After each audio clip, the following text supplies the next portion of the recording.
Comrades, Karl Marx was not the first to envision a socialist society or a society without oppression and classes. But what made Marx's socialism unique was that he understood that socialism would come about as a result of a struggle between two classes. Karl Marx looked at the world and he said that there was one class that controlled the banks and the factories and the means of production, and there was another class that had nothing to sell but their labor.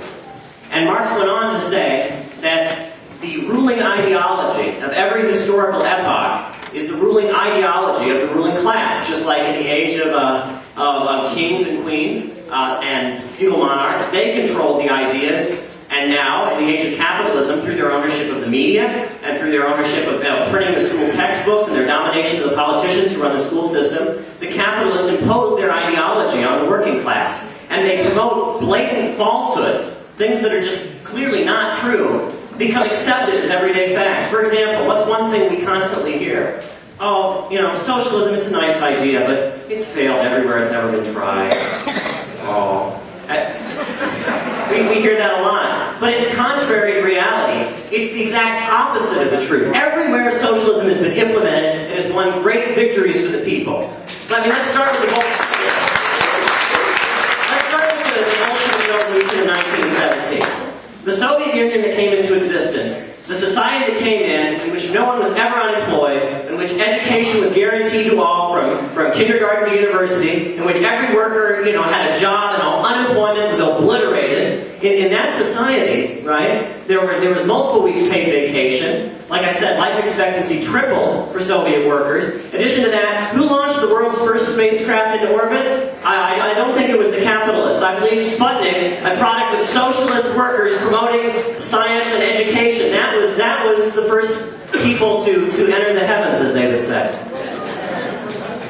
And yes, there were problems in the Soviet Union, but the problems didn't arise from the Soviet Union itself or from the system of socialism. It arises from the fact that the bosses and the capitalists that run the society were so threatened by the existence of workers holding power that never did they give it a moment of peace. Never did they, whether it was the Nazi invasion, which killed millions, whether it was the invasions right after the revolution, the Russian Civil War, whether it was the threat of nuclear annihilation from Ronald Reagan, never were the Soviets given peace. But everything they achieved in the time our working class held power in the Soviet Union was achieved despite all of this, and that should blow all our minds. That should be proof number one that it's time to rebel and it's time for a Soviet future.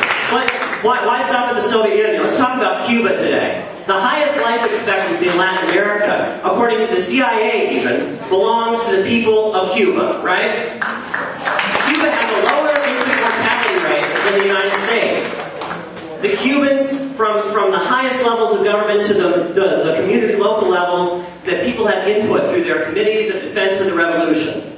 Cuba is currently celebrating, or will be celebrating starting in January, the 50th year without illiteracy. Because right after the revolution, and starting in 1961, illiteracy was abolished through mass campaigns to send the youth and the students out to educate people about how to read and how to write and all of that. And to make sure that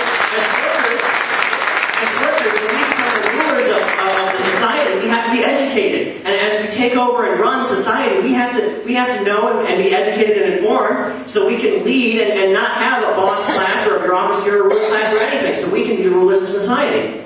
Now, another lie they tell us is that this imperialist or this capitalist system is helping people in the world. And I believe our comrade from Detroit, Lauren, did a very good job refuting... Megan, I am so sorry.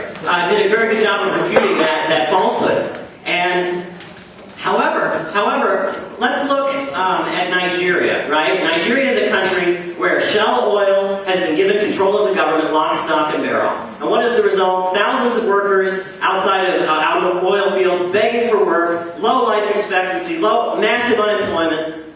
But where is the highest life expectancy in all of Africa? It's in Libya, where the government has taken control at the behest of workers of the oil industry. And I support the call made by Vince Copeland and all that. We should do that here. I say it's time workers in this country seize control of the oil for ourselves. Oil belongs to the people.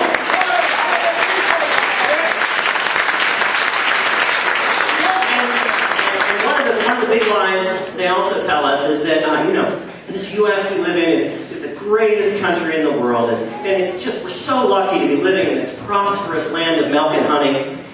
But if you look at it, the United States, compared to other countries in the Western world, is not really doing that well, right? In other countries where there are strong organizations of workers that have fought and won things like healthcare and education, the life expectancies are longer, and life has gotten better overwhelmingly. And now, at the time when these workers, just like workers here, come under extreme attack, right? They have taken to the streets, whether it's the public workers